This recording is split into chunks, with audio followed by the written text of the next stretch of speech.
नाज़रीन अस्सलाम वालेकुम। खबरनामे में आपका खैर मकदम है। सबसे पहले नजर डालते हैं सुर्खियों पर। एमसेट 2017 का शेड्यूल जारी, 12 मई को इम्तिहान, 3 अप्रैल दरखास्तों के अदखाल की आखिरी तारीख।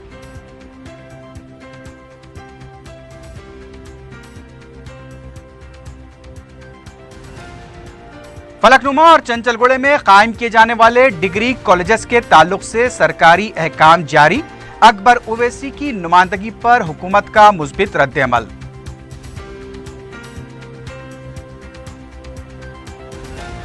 पुलिस कांस्टेबल्स के लिए साउथ जोन के 150 नौजवान अहल करार दिए गए, 30 लड़कियां भी शामिल।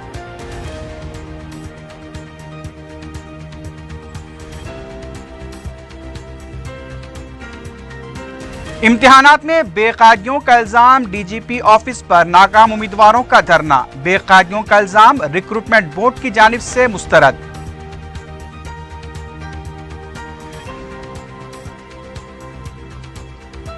मिलारदे फली में घुड़सवारी के दौरान घोड़ा बेकाबू, घोड़े ने राहगीरों पर हमला कर दिया, एक शख्स हलाक, एक शदीद जख्मी।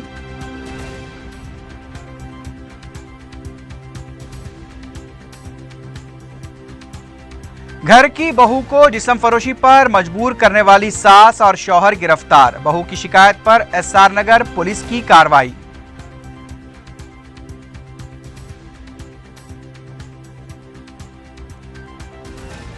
और गाड़ियां चोरी करने वाली आदि सारिकों की टोली के 4 अरकान गिरफ्तार, तलाशी मुहिम के दौरान तफ्तीश पर टोली बेनकाब, कई मसरूखा गाड़ियां बरामद।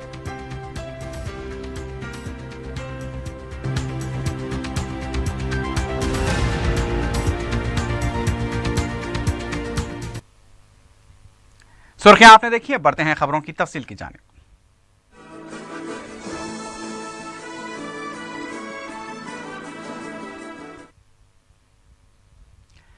एमसेट 2017 के लिए शेड्यूल जारी कर दिया गया है।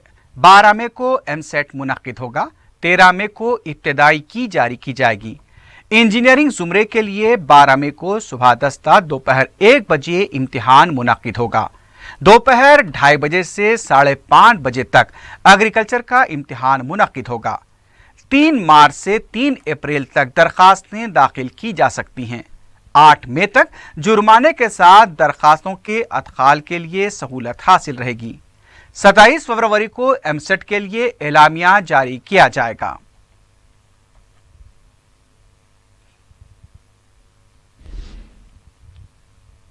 दूसरी तरफ ई सेट का भी शेड्यूल जारी कर दिया गया है। 6 मई को दोपहर 2 बजे से शाम 5 बजे तक इम्तिहान मुनक्किद होगा। 8 मई को इब्तिदाई की जारी की जाएगी। 15 मई को ई सेट के नतायज जारी होंगे। 29 अप्रैल से 4 मई तक हॉल टिकट्स डाउनलोड किए जा सकते हैं। 2 मार्च से ऑनलाइन दरखास्तें दाखिल की जा सकती हैं। दरखास्तों के लिए आखिरी तारीख 7 अप्रैल मुकर्रर की गई है। एतराज़ात 11 मई तक कबूल किए जाएंगे। 500 रुपए जुर्माने के साथ दरखास्तें 13 अप्रैल, 1000 रुपए जुर्माने के साथ 2 अप्रैल, 5000 रुपए जुर्माने के साथ 24 अप्रैल और 10,000 जुर्माने के साथ दरखास्तें 1 मई तक दाखिल की जा सकती हैं।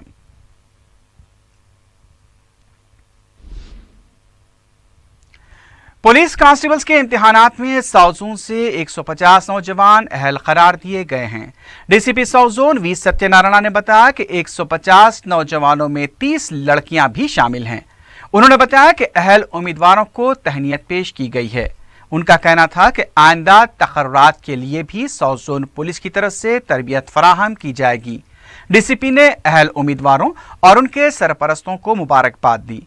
इस मौके पर अहल उम्मीदवारों बशमूल लड़कियों ने कहा कि वो फर्ज शनासी के साथ खिदमात अंजाम देंगी।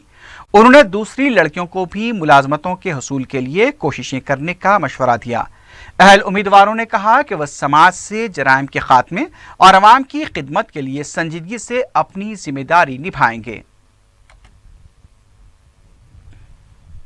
पुराना शहर से जो हम पुलिस जानिब से ट्रेनिंग दिया है, ये ट्रेनिंग में लगभग 150 मेंबर्स, इसमें 30 लड़कियां गर्ल्स भी सेलेक्ट हो गया, लेडीज़ भी। ज़्यादा लोग प्रिलिमिनरी में 1 और 2 मार्क्स में उनको डिस्क्वालीफाई हो गया। ये लोग को अभी तुरंत नोटिफिकेशन आने वाले, वो नोटिफिकेशन में साउथ जोन से ज़्यादा लोग सेलेक्ट करने के लिए हम पुलिस तरफ से कोशिश करेंगे। तो ये ट्रेनिंग कैसे लेना, वो उनको डिसिप्लिन कैसे, एथिकल मैनर कैसे होना, आज कुछ प्रिलिमिనరీ క్లాస్ ले रहा है। నా పేరు మహేశ్వరి సార్, నేను ఓల్డ్ సిటీ నుంచి. నేను ఇప్పుడు కానిస్టేబుల్ జాబ్ తీసుకున్నాను. బట్ ఫ్యూచర్లో నేను గ్రూప్స్ ఖచ్చితంగా రాస్తాను, సొసైటీకి హెల్ప్ చేస్తాను.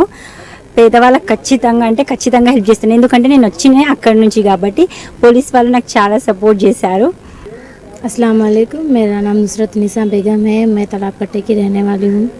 मैं पुलिस कांस्टेबल के लिए सिलेक्ट हो गई और सिविल में है मेरी पोस्ट। मैं इसकी वजह से मैं पुलिस कांस्टेबल की हूँ। जी, मैं पुलिस बन के बहुत अच्छा प्राउड फील हो रहा। मेरे फैमिली को भी मेरे ऊपर बहुत प्राउड है। मैं सबकी शुक्रगुजार हूँ, ख़ासतौर पुलिस डिपार्टमेंट की, friendly police officer, DCP sir, Satyanarayan sir, Baburao sir, मैं सबकी थैंकफुल हूँ। मैं बहुत दिन से कोशिश कर रहा हूँ कांस्टेबल के लिए। अच्छा, आज अल्लाह ने कामयाबी दी है इसमें, और मैं इसमें कुछ अच्छा अपने दिल से काम करूँगा। बाकी पूरी मेहनत के साथ ईमानदारी से मैं काम करूँगा। और मेरा छोटा भाई रशीद भी आ जाए आपको बच्चे, मुझे खुशी है, हमारे घर वालों को बहुत खुशी है, और पुलिस वाले हमें ट्रेनिंग लिए। And I'm feeling very proud to have a civil job in the police department. First of all, I would like to thank our additional DCP sir, Baburao sir, and our RIM department who has invested a lot of money for this, and my family members who has encouraged me for this, and my brother who has supported me a lot for this, and I'm feeling very proud. I would like to promise that I will give my 100% to our society.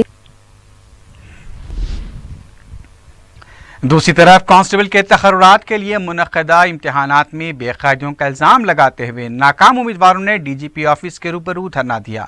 एहतजाजी उम्मीदवारों का कहना था कि बाज़ उम्मीदवारों को कम निशानात हासिल हुए, लेकिन फिर भी उन्हें अहल करार दिया गया है।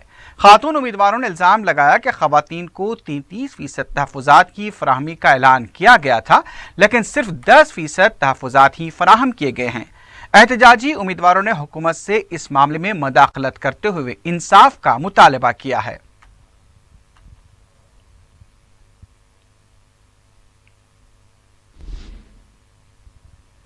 उधर पुलिस रिक्रूटमेंट बोर्ड के सदनशीन पूर्णा चंद्र राव ने कांस्टेबल्स के तखर्रुरात के मामले में किसी भी तरह की बेकायदियों को मुस्तरद कर दिया है। मीडिया से बात करते हुए पूर्णा चंद्र राव ने बताया कि सिविल पोस्ट के लिए 33 और AR शोबे के लिए 10% तहफ़्फ़ुज़ात फराहम किए गए हैं। उन्होंने उम्मीदवारों को मशवरा दिया है कि जारी माह की 24 तारीख के बाद रिक्रूटमेंट बोर्ड की वेबसाइट पर वो अपने एतराज़ात दर्ज करा सकते हैं। उन्होंने कहा कि पुलिस तखर्रुरात का अमल शफाफ तौर पर अंजाम दिया गया है। 4 జిల్లాల్లో ఏజెన్సీ ఏరియాలో ABOST పోస్టులు ఉన్నాయి. ఆదిలాబాద్లో, మహబూబ్ నగర్లో, వరంగల్లో, ఖమ్మంలో. ఈ సివిల్ కింద ST తర్వాత STల్లో ABOST ఏజెన్సీ ఏరియాలో ఉండే వాళ్ళకి కట్ ఆఫ్ మరింత తక్కువగా ఉంటుంది. అయితే ఆ క్యాండిడేట్కి సివిల్ వచ్చింది. సాధారణంగా అతను మాత్రం కోరుకున్నది TSSP ఫస్ట్ కోరుకున్నాడు, తర్వాత AR కోరుకున్నాడు, ఆ తర్వాత సివిల్ కోరుకున్నాడు, థర్డ్ ప్రిఫరెన్స్. ఎవరికైనా కానీ అనుమానం వస్తుంది, TSSPకి ఫస్ట్ ప్రిఫరెన్స్ ఇస్తే సివిల్ ఎట్లా వచ్చింది అని.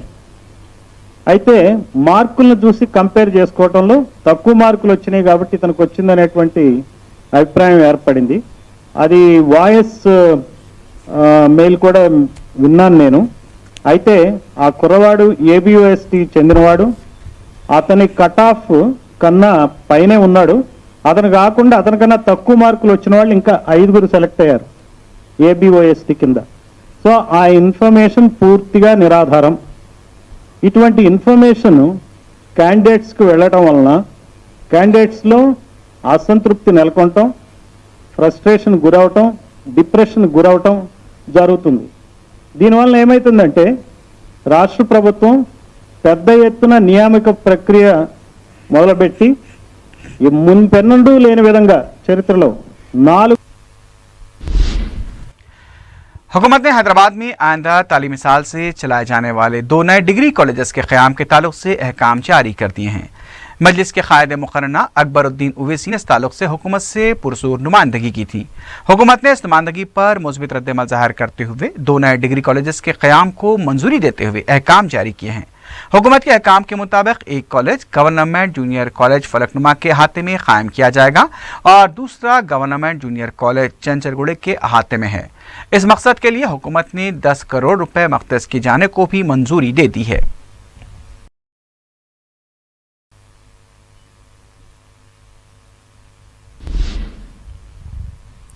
रियासती वजीर पंचायत राज जोपल्ली कृष्णा राव ने कहा है कि खवातीन तंजीमों को मुस्तहकम बनाने के लिए हुकूमत कोशिशें कर रही हैं। करीमनगर में ओहदेदारों के साथ मुनक्किदा वीडियो कॉन्फ्रेंस के दौरान जे कृष्णा राव ने कहा कि स्त्री निधि के जरिए आइंदा माली साल 100 करोड़ रुपए जारी किए जाएंगे। उन्होंने बताया कि स्त्री शक्ति तंजीम के अरकान को बैंक्स के जरिए खर्च फराहम किए जाएंगे। वजीर पंचायत राज ने कहा कि रियासत के हर शोबे में खवातीन की तरक्की हुकूमत का मकसद है।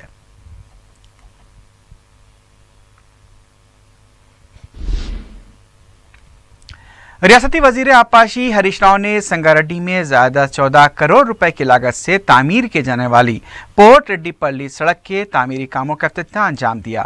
हरीश राव ने कहा कि मज़कूरा सड़क 6 ट्रैक्स पर मुश्तमिल है जो पोर्ट रेड्डीपल्ली से महबूब सागर तालाब तक तामीर की जाएगी, जहां रोड डिवाइडर्स के अलावा फ्लड लाइट्स, LED लाइट्स भी लगाई जाएंगी।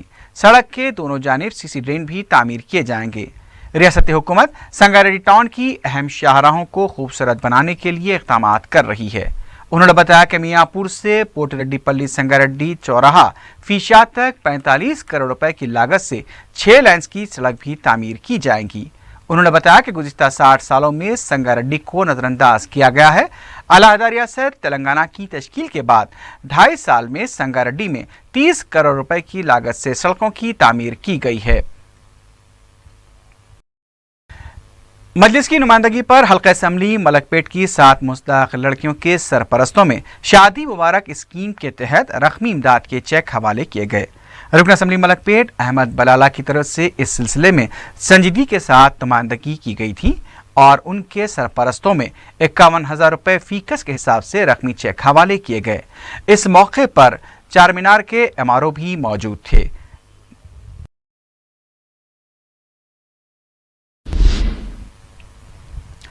तेलंगाना जेएसी 22 फरवरी को बेरोजगार नौजवानों की रैली मुनक्किद करने के अपने मौक़िफ़ पर अटल है। मीडिया से बात करते हुए जेएसी के सदरनशीन प्रोफेसर कोदंडराम ने सरकारी मुलाजमतों पर तक़र्रुरात का अमल फौरी शुरू करने का हुकूमत से मुतालबा किया। कोदंडराम ने इस रैली को कामयाब बनाने की भी अपील की। उन्होंने पुरअमन तौर पर निकाली जाने वाली रैली के इनेकाद के लिए पुलिस से भी ताउन की अपील की। उनका कहना था कि ये रैली 22 फरवरी को सुबह 10 बजे सौंदर्या विज्ञान केंद्र से इंदिरा पार्क तक निकाली जाएगी। उन्होंने रैली में शिरकत करने वालों से पुरअमन एहतजाज की अपील की। कोदंडराम ने तयक़ुन दिया कि उनकी रैली पुरअमन रहेगी।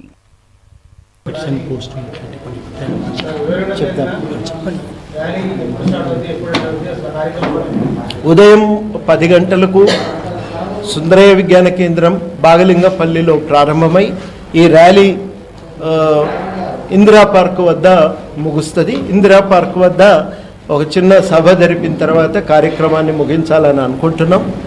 ఈ సభలో కూడా ఈసారి కొన్ని ప్రయత్నాలు చేయాలని, అక్కడ ఒక అమరవీరుల స్తూపం ఏర్పాటు చేసి అందరూ కూడా నివాళులు అర్పించడానికి ఒక అవకాశం కల్పించాలని, ఆ వేదికకు కూడా అమరవీరుల ప్రాంగణం అనే పేరు పెట్టాలని చెప్పి మేము నిర్ణయించుకున్నాం.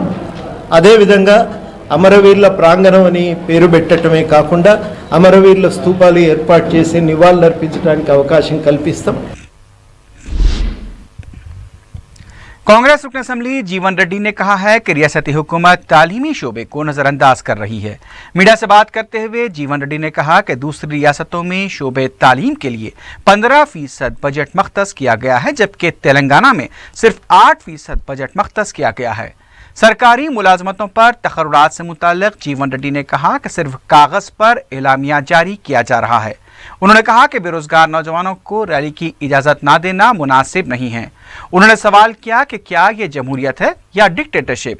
उन्होंने कहा कि अगर बेरोजगार नौजवानों को रैली की इजाजत नहीं दी गई तो इससे पैदा होने वाले हालात के लिए हुकूमत जिम्मेदार होगी। స్వయంగా ముఖ్యమంత్రి గారే నేను అనుకుంటా 15th మార్చ్ బడ్జెట్లో అనుకుంటా తెలంగాణ రాష్ట్రంలో 1,07,000 ఉద్యోగాలు ఖాళీలు ఉన్నాయని చెప్పారు. తెలంగాణ రాష్ట్రంలో రాష్ట్ర ప్రభుత్వ పరంగా 1,07,000 ఉద్యోగాలు ఖాళీ ఉన్నాయని చెప్పారు. అంటే ఈ సంవత్సర కాలంలో ఇంకొక 30,000 పైన రిటైర్డ్ అయిపోయినాయని చెప్పండి. అంటే దాదాపుగా వీళ్ళ ప్రభుత్వ పరంగా కానీ ప్రభుత్వ అనుబంధంగా కానివ్వండి కాక చెప్పంటున్నా, ప్రభుత్వ పరంగా ప్రభుత్వ అనుబంధంగా దాదాపు 2 లక్షల ఉద్యోగాలు ఖాళీలు ఉన్నాయని చెప్పంటున్నా. ఇంతవరకు పత్రికల్లో నోటిఫికేషన్లు తప్ప మరి నిజమైన నోటిఫికేషన్ జారీ చేయబడి ఉద్యోగాల భర్తీ ప్రక్రియ చేపట్టేది మాత్రం ఎక్కడ కనబడటం లేదో చెప్పంటారు. నోటిఫికేషన్ కానివ్వండి కాక వీళ్ళ ప్రభుత్వ అనుబంధంగా గ్రామీణ ప్రాంతానికి సంబంధించిన నియామకాలే కానివ్వండి కాక ప్రభుత్వ పరంగా ఖాళీలు ఉన్నట్టుగా నియామకాలే కానివ్వండి కాక टीआरएस के रुकन कौंसल के प्रभाकर ने कहा है कि कांग्रेस पार्टी का हेडक्वार्टर गांधी भवन साइबर जराइम का अड्डा बन चुका है। मीडिया से बात करते हुए प्रभाकर ने कहा कि सोशल मीडिया के जरिए बेबुनियाद खबरें फैलाई जा रही हैं। उन्होंने पुलिस से अपील की कि बेबुनियाद खबरें फैलाने वालों के खिलाफ सख्त कार्रवाई की जाए। इस मौके पर टीआरएस के विप वेंकटेश्वरलू ने निजामाबाद में दिग्विजय सिंह की तरफ से वजीर आला केसीआर के खिलाफ किए गए रिमार्क्स की मजम्मत की। रुकन पार्लियामेंट मल्ला रेड्डी ने कोदंडराम पर मुलाजमतों से मुताल्लिक झूठ बोलने का इल्जाम आयद किया। उन्होंने कहा कि रियासत में 3 लाख मुलाजमतें हैं और मरहलावारी तौर पर तकर्रुरात अमल में लाए जा रहे हैं। रुकन पार्लियामेंट ने कोदंडराम पर बेरोजगार नौजवानों को इश्तियाल दिलाने का भी इल्जाम आयद किया। मरकजी वजीर बंडारू दत्तात्रेय ने पीर को जुबली हिल्स के रुकन असम्बली गोपीनाथ के हमरा शेखपेट डिवीजन का दौरा करते हुए मुख्तलिफ मसाइल का जायजा लिया। मरकजी वजीर ने शेखपेट नाला और मुकामी शमशान घाट का भी मुआयना किया। मरकजी वजीर ने तयक़ुन दिया कि मरकजी हुकूमत के ताउन से डिवीजन के दरपेश मसाइल की यकसुई की जाएगी। गोपीनाथ ने मरकजी वजीर को अपने हल्के के दूसरे मसाइल से भी वाकिफ करवाया। दत्तात्रेय ने मुकामी अवाम से भी मुलाकात करते हुए उनके मसाइल की समाअत की।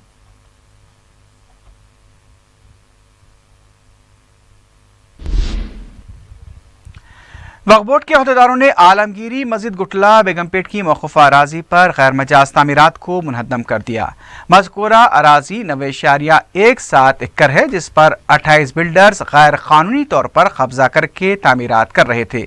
वक्फ बोर्ड ने JCB के जरिए तामीरात को मुनहद्दम कर दिया। इस सिलसिले में सदर मजलिस बैरिस्टर असदुद्दीन ओवैसी और कायदे मुक़न्ना अकबरुद्दीन ओवैसी रियासती हुकूमत से वक्फे से नुमाइंदगी कर रहे थे। एक हफ्ता पहले सुप्रीम कोर्ट ने भी बिल्डर्स की जानिब से दायर की गई अपील को मुस्तरद करते हुए अपना फैसला वक्फ बोर्ड के हक में जारी किया था, लेकिन इसके बावजूद भी बिल्डर गैर मजाज तामीरात को जारी रखे हुए थे।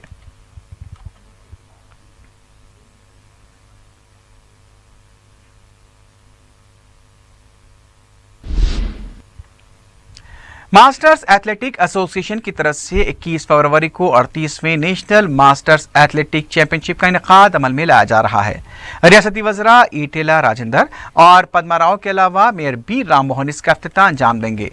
गच्चीबौली स्टेडियम में मुनक्किद होने वाली इस चैंपियनशिप में बड़ी तादाद में एथलीट्स हिस्सा लेंगे। एसोसिएशन के नुमाइंदे ने इस प्रोग्राम को कामयाब बनाने की अपील की है।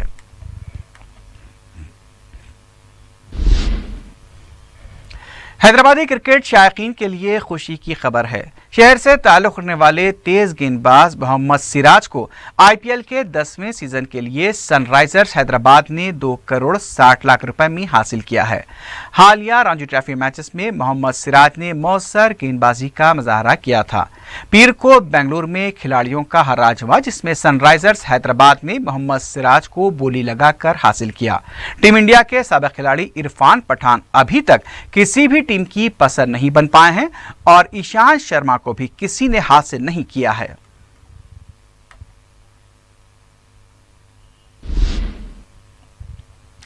हैदराबाद के मिलारदेवपल्ली में घुड़सवारी के दौरान बेकाबू होकर घोड़े ने एक शख्स को रौंद डाला। यह वाक़या पीर के वलीन सातों में सैफी कॉलोनी के पास पेश आया। तफसीलात के मुताबिक सुहेल नामी नौजवान घोड़े पर सवारी कर रहा था कि अचानक घोड़ा बेकाबू हो गया और सड़क पर जा रहे हमीद शाह और उनके साथी काजिम पर हमला कर दिया। हमीद शाह और उनके साथी काजिम घोड़े के हमले में शदीद जख्मी हो गए। उन्हें फौरी दवाखाना मुंतकिल किया गया, जहाँ डॉक्टर ने हमीद शाह को मुर्दा करार दिया। मुतवफ़ी के रिश्तेदारों की शिकायत पर पुलिस ने केस दर्ज कर लिया है। पुलिस ने बताया कि सुहेल घोड़ा छोड़कर फरार हो गया था, लेकिन उससे और उसके घोड़े को तहवील में ले लिया गया है। इस सिलसिले में तहकीकात भी शुरू कर दी गई हैं। मुकामी अवाम ने शिकायत की है कि इस तरह की सरगर्मियां इलाके में अवाम के लिए मुश्किलात पैदा कर रही हैं। उन्होंने पुलिस से इस तरह की सरगर्मियों की रोकथाम के लिए सख्त इक़दाम का मुतालबा किया। तो बच्चा एक घोड़ा लेके आ रहा था उधर, तो इन्होंने इधर से वो औरमगड्ढे की तरफ से उधर उतर रहे थे तो बच्चा जो है गली में जड़ बोल के निकला, उसको घोड़ा कंट्रोल नहीं हुआ। उस हादसे में जो है इनके ऊपर घोड़ा कंट्रोल नहीं, उनके ऊपर आ गया, तो क्योंकि बच्चा घोड़ा छोड़ के गली में भाग गया। गली में भागने से तो वो घोड़ा जो है इन लोग को खुंदल दिया। अब इसमें पुलिस वालों को क्या रवैया आपके सामने? पुलिस वाले साहब कंप्लेंट लिखे, घर पे गए, कहते घर को लाख है, अभी कोई रेस्पॉन्स नहीं मिला। सीआई साहब नहीं है, कोई भी नहीं है यहाँ पर अभी। సాయంత్రం మైలాందేపల్లి పోలీస్ స్టేషన్ పరిధిలో అమిత్ షా ఖాన్ అతని ఫ్రెండ్ కాజం ఖాన్ ఇద్దరు మోటార్ సైకిల్పై నైస్ హోటల్ వైపు వెళ్తున్నారు. ఆ సమయంలో సైఫీ కాలనీ నుంచి సోహెల్ అనే వ్యక్తి గుర్రాన్ని నడుపుకుంటూ వచ్చి ఈ మోటార్ సైకిల్ వ్యక్తి వాళ్ళకి టక్కర్ ఇవ్వగా వీళ్ళిద్దరికి బ్లీడింగ్ ఇంజరీస్ అయినాయండి. అక్కడి నుంచి చూసిన వారు హాస్పిటల్ షిఫ్ట్ చేస్తుండగా హాస్పిటల్ పోయేసరికి అమిత్ షా ఖాన్ అనే వ్యక్తి చనిపోవడం జరిగింది. ఇటు విషయంలో అమిత్ షా ఖాన్ యొక్క బ్రదర్ కంప్లైంట్ ఇవ్వడం జరిగింది. ఆ కంప్లైంట్పై నెగ్లిజెంట్ యాక్ట్ కింద కేసు నమోదు చేయడం జరిగింది. एहसान नगर पुलिस ने एक शादीशुदा खातून के साथ नाजायज ताल्लुकात रखने के इल्जाम में खम्मम टाउन 2 पुलिस के सब इंस्पेक्टर को गिरफ्तार कर लिया है। सर्कल इंस्पेक्टर एहसान नगर पुलिस वहीदुद्दीन ने मीडिया को बताया कि पुलिस ने BL विजय कुमार को गिरफ्तार किया है, जो साल 2012 के बाद से ताल्लुक रखता है। उन्होंने बताया कि विजय कुमार लक्ष्मी वानी से मुलाकात करने के लिए खम्मम से मोती नगर आया करता था। मुकामी अफराद ने इस सिलसिले में वानी के शौहर वीरा भद्रा ब्राह्मण से शिकायत की कि उनकी गैर मौजूदगी में एक शख्स की अहलिया से मुलाकात के लिए घर आता है। उन्होंने बताया कि वीरा भद्रा ने इन दोनों को रंगे हाथों पकड़ने के लिए अपने लड़के को उनके दादा के यहाँ रवाना कर दिया। रात करीब 12:30 बजे जब विजय कुमार लक्ष्मी से मिलने के लिए घर में दाखिल हुआ तो पड़ोसियों ने मकान का दरवाजा बाहर से बंद करके पुलिस को इत्तला दी। वाज़ेह है कि विजय कुमार शादीशुदा है और उसके 2 बच्चे भी हैं। इन दोनों के ताल्लुकात फेसबुक के जरिए परवान चले थे। पुलिस ने केस दर्ज करके इस वाक़े की तहकीकात शुरू कर दी है।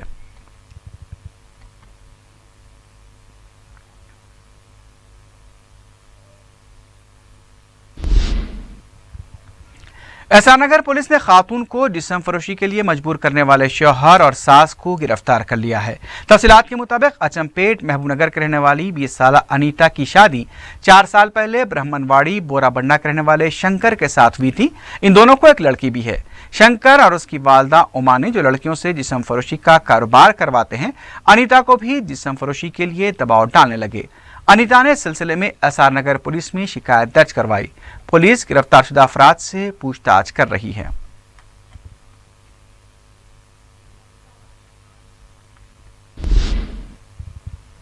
एहसान नगर के इलाके स्वराज नगर में एक शख्स स्टोव चलाने के दौरान झुलसकर फौत हो गया। तफसीलात के मुताबिक इतवार और पीर की दरमियानी शब 34 साला मोहम्मद नईम अपने घर में पकवान करने के लिए गैस के तेल के स्टोव को जब चालू किया तो स्टोव भड़क गया और नईम आग की जद में आकर 50% झुलस गए। उन्हें दवाखाना उस्मानिया मुंतकिल किया गया, लेकिन वो इलाज के दौरान पीर के दिन फौत हो गए। पुलिस ने दफा 174 के तहत केस दर्ज करके लाश को वर्सा के हवाले कर दिया है।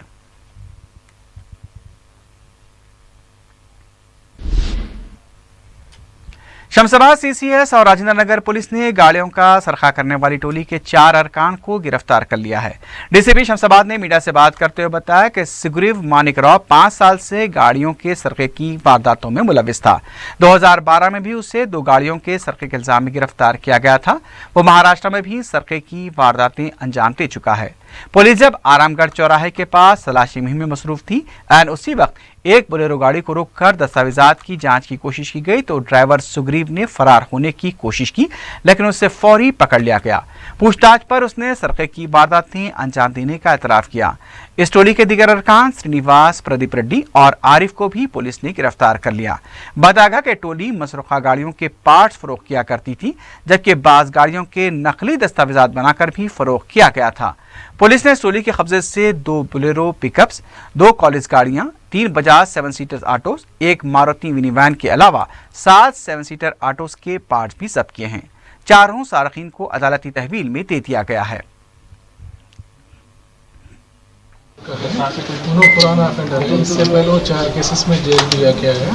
वो जेल जाके आने के बाद वहाँ ऑलरेडी उन्हें एक्सपोज हुआ ना, इसलिए उन्होंने क्या करा, वहाँ से छोटी से लाके व्यक्ति से यहाँ श्रीनिवास गौड़ बोल के उनको परिचय हुआ, उसके थ्रू डिस्पोज कर रहे। ऐसा आज सुबह में वेटी चेकिंग में CCS शमशाबाद पुलिस वेंकटेश, उसका टीम पुष्पा।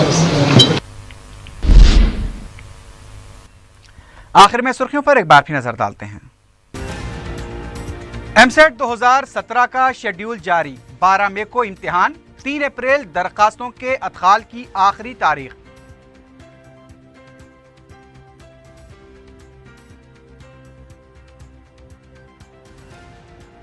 फलकनुमा और चंचलगुड़े में कायम किए जाने वाले डिग्री कॉलेजेस के ताल्लुक से सरकारी अहकाम जारी, अकबर ओवैसी की नुमाइंदगी पर हुकूमत का मुस्बित रद्द-ए-अमल।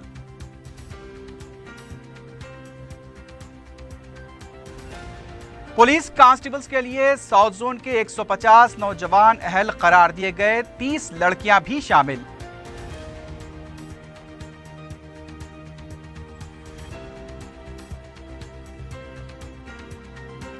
इम्तिहानात में बेकायदगियों का इल्जाम, DGP ऑफिस पर नाकाम उम्मीदवारों का धरना, बेकायदगियों का इल्जाम रिक्रूटमेंट बोर्ड की जानिब से मुस्तरद।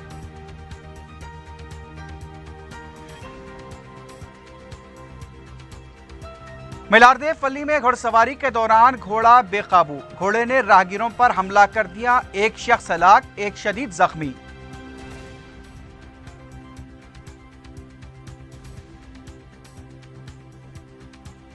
घर की बहू को जिस्म फरोशी पर मजबूर करने वाली सास और शौहर गिरफ्तार, बहू की शिकायत पर SR नगर पुलिस की कार्रवाई।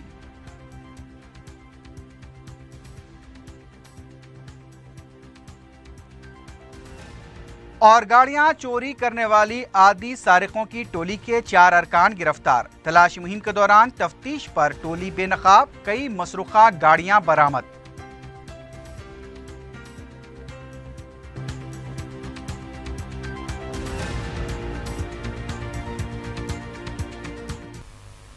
इसी के साथ ही खबरनामा अख्ताम को पहुंचता है।